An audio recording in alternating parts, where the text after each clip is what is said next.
قبیلے کے ایک بہترین خاندان کی ایک عورت فاطمہ نام کی عورت چوری اس کا پکڑا جاتا ہے. نبی پاک علیہ السلام کے پاس عورت حاضر کی جاتی.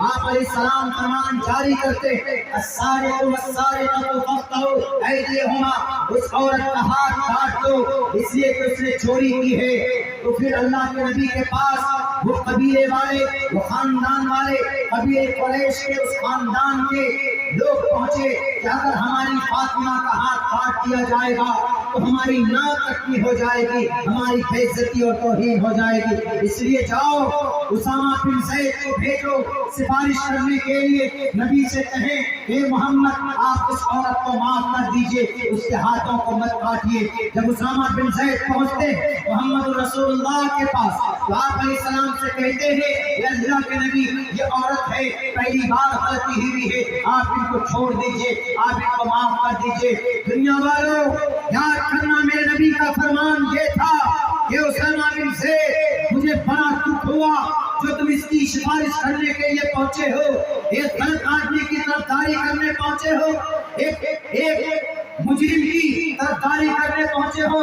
شرم آنی چاہیے تمہیں. کیا تمہیں معلوم نہیں ہے دنیا کے اندر بڑی بڑی قومیں تباہ کر دی گئی اسی طریقے پر غلط لوگوں کے پیروی کرنے کی بنیاد پر؟ تم اس قوم کو تباہ کرنا چاہتے ہو، تم اس قوم کو برباد کرنا چاہتے ہو. جاؤ تم نکلو یہاں سے، میں فیصلہ کروں گا. بلاخر اس عورت کا ہاتھ کاٹ دیا جاتا ہے اور اللہ کے نبی نے کہا کہ اسامہ یہ تو فاطمہ ہے، یہ تو قریش کے کسی گھرانے کی عورت ہے، ان کی جگہ پر اگر میری اپنی بیٹی میری لخت جگر اگر فاطمہ بنت محمد بھی چوری کرتی تو یہ محمد ابن عبداللہ ایک قدم پیچھے نہیں ہٹتا، اس کا بھی ہاتھ کاٹ دیتا. اس لیے کہ میرے رب کا فرمان ہے اسلام کے اندر کوئی بھید بھاؤ نہیں. آج دیکھو دنیا میں اگر کوئی منسٹر کا لڑکا اگر کسانوں پر گاڑیاں چلا دیتا ہے تو 5 دن تک ان کی ارسٹنگ نہیں ہوتی ہے، اور یہاں پر جناب اگر کوئی چلا جاتا ہے تریپورہ کی حالت کو دکھانے کے لیے تو اس کے اوپر جوئے کے لیے ڈال کر اندر کر دیتے ہیں. کیوں؟ کیونکہ وہ کمزور ہے اور ادھر منتری جی کا بیٹا ہے، کرسی کھسک جائے گی پیچھے سے اگر اس کے اوپر اس کے ہاتھ میں ہتھ کڑی ڈالیں گے. اور اسلام کے نظام کو دیکھو، مساوات، برابری، عورت ہو کہ مرد ہو، all person are equal in the sight of the Quran. یہ تو تم نے بنایا، یہ بڑا یہ چھوٹا اسلام کے اندر اس کی کوئی اہمیت اور کوئی حیثیت نہیں ہے. میرے بھائی صاف لفظوں میں کہا محمد رسول اللہ نے میں اندھکار کو مٹانے کے لیے آیا ہوں اس دھرتی سے. اللہ تبارک و تعالیٰ نے مجھے بھیجا اس بھید بھاؤ کو ختم کرنے کے لیے اور اس نفرت کو دور کرنے کے لیے. اور آج اسی قرآن پر، آج اسی احادیث پر اعتراض کر رہے ہو. پتہ نہیں ہے تو پڑھ کر کے دیکھو، محمد رسول اللہ کی پوری زندگی اٹھا کر کے دیکھو. صحابہ کرام پر الزام لگانے سے پہلے اس کو ٹٹولو، جرم کیا ہے، گناہ کیا ہے ان کا؟ کوئی گناہ نہیں ہے، نہیں جی الزام لگائیں گے. اسلام کے عدالت، مساوات، برابری دنیا کے اندر آج تک کسی قوم نے نہیں کیا. یاد رکھنا ہوگا، تمہیں معلوم نہ ہو تو معلوم کرنا ہوگا. اٹھاؤ تاریخ پڑھ کر، جب ایران حضرت سعد بن ابی وقاص رضی اللہ تعالیٰ ایران کے گئے، جب دیکھا کہ میں گورنر بن چکا ہوں تو اس کے بعد انہوں نے اپنے باڈی گارڈ قائم کی. باڈی گارڈ رکھے کہ لوگ آئیں گے تو پہلے باڈی گارڈ کو پوچھیں گے تو مجھ سے ملنے آئیں گے. حضرت عمر فاروق کو پتا چلتا اس وقت امیر المؤمنین، اس وقت کے خلیفہ عمر فاروق تھے. حضرت عمر فاروق نے کہا کہ ساتھ حضرت بلال حبشی کو ایک چٹھی لکھ کر دیتے، اس چٹھی کو دیتے کہ جاؤ سعد ابن ابی وقاص کو دے دینا. اور سب سے پہلے بلال، کون تھے بلال؟ کالے کلوٹے، کوئی منتری کے بیٹے نہیں تھے، کوئی سنتری کے بیٹے نہیں تھے، کوئی مکھیا ممبر کا چہیتا نہیں تھا. مکھیا جی آئیں گے تو نیچے کرسی، ہم مکھیا جی کے پاس بیٹھ گئے تو شان سمجھتے ہیں، ہمارے